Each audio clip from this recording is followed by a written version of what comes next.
Hello, and welcome to the My Old Car video log, where I document how I maintain, repair, and occasionally make upgrades to my 1974 Chevrolet Monte Carlo that's been my daily driver since 1984. With dedication and tenacity, you too can make your first car your forever car and drive it forever. So the engine thermostat in the Chevrolet small block is right here. And I have to replace that. Diagnostics has shown that it's just not working right. It's not opening completely, and so the engine is running warmer. I noticed yesterday on the drive home it was running warmer than normal, and then this morning it was running much warmer than normal. So it leads me to think that, you know, all else being equal, the thermostat itself must be failing. It's not opening all the way. So that's where it lives. I'm gonna have to take off this bracket, get this hose out the way, and get this thing replaced. The first step is to drain out the coolant out of the radiator stopcock. It's right here. Make sure you have your drain pan ready, because when this stuff starts coming out, it's going to be making a mess.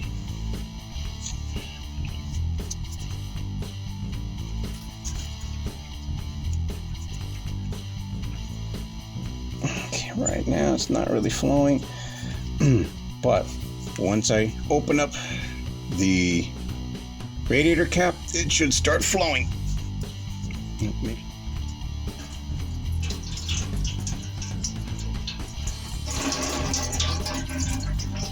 So while that's draining, let's say we get started on taking this bracket off.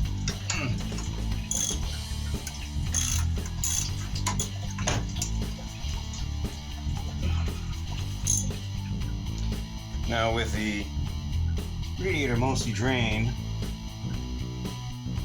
and the bracket gone, the alternator bracket, I'm going to remove the upper radiator hose first using a nut driver. I use a screwdriver, but this gives me a better grip.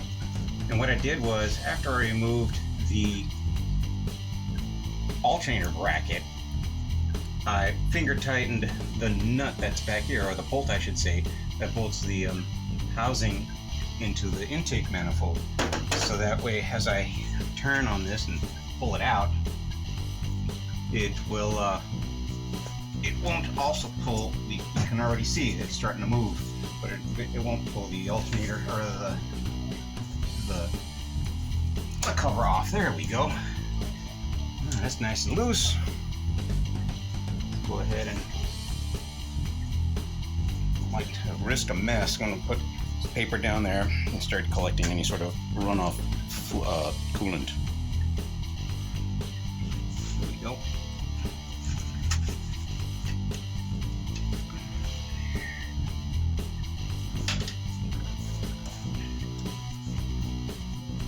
This out of the way. Alrighty. Okay. Make sure you save these. Make sure you save these washers on here.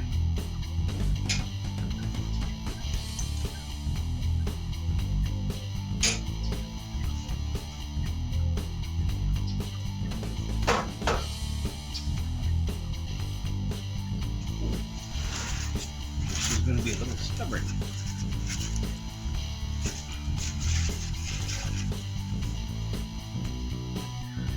Now I don't want to mar the surface of this aluminum manifold, so I'm placing a extension bar here. I'm going to try and pry this bad boy out. Didn't take much effort at all. And there we go. Up.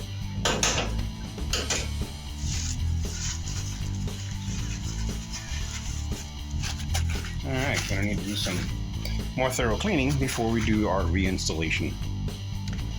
So I'm all set to start putting this thing back together. I cleaned up the housing, and I also cleaned up the alternator, or rather the intake manifold, and I wipe them down with brake cleaner. Now what I'm about to do is to use this specialty water pump and thermostat housing gasket maker by Permatex. It's specially formulated and designed to be impervious to coolant. So just gonna go ahead and put a film of that on there, put the gasket on to the housing, then I'm going to be applying gasket sealer onto the other side so as to have it ready to put right onto the intake manifold. And here goes the replacement thermostat, the one I had in there before. Well, I mean, obviously not the actual one, but same brand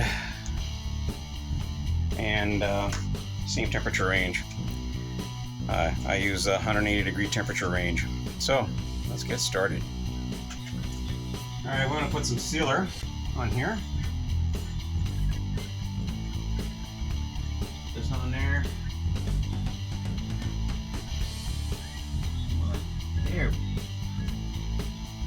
And now it's time for the housing.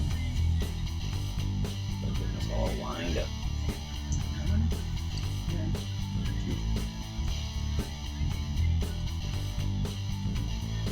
Finger tighten these first.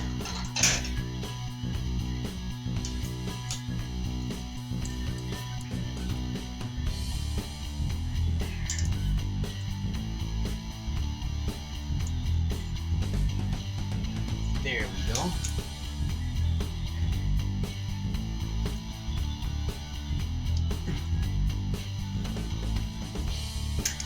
All right, and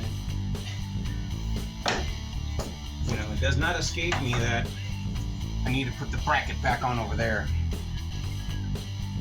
So let's see if we get that done. Okay, it's been an hour.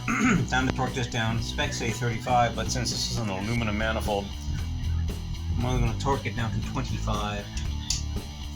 Let's see here.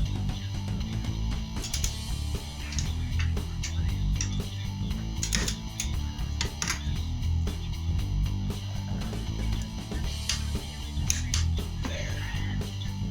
I gotta make sure that this is tight. All right, the alternator bracket's on.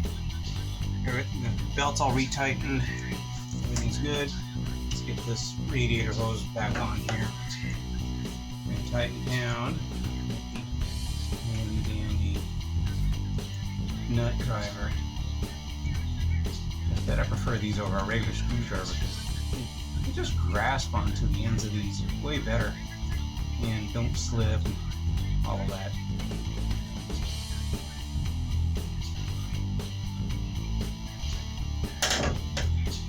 Kitchen.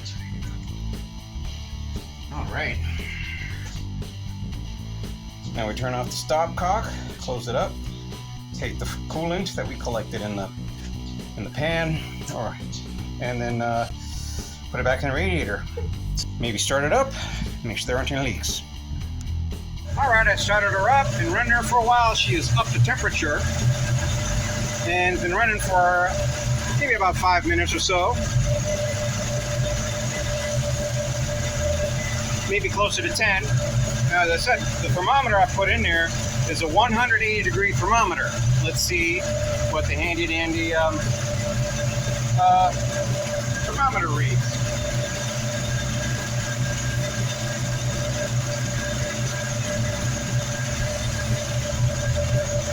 It says 190.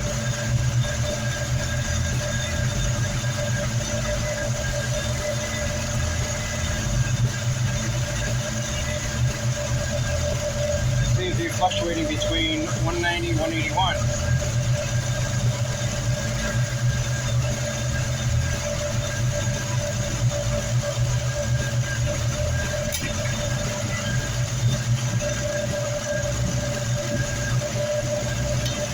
Don't seem to be any leaks.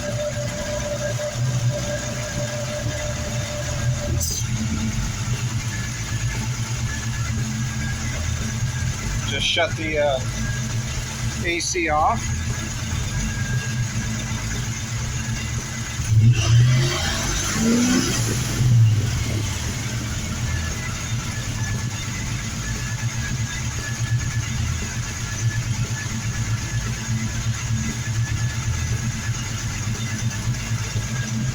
Still fluctuating between 180, 190. I think I resolved this. All right, guys, thanks so much, and until next time. If you enjoyed the video and found it useful, please be sure to click the like button. Now, if you'll excuse me, I think it's time for a drive.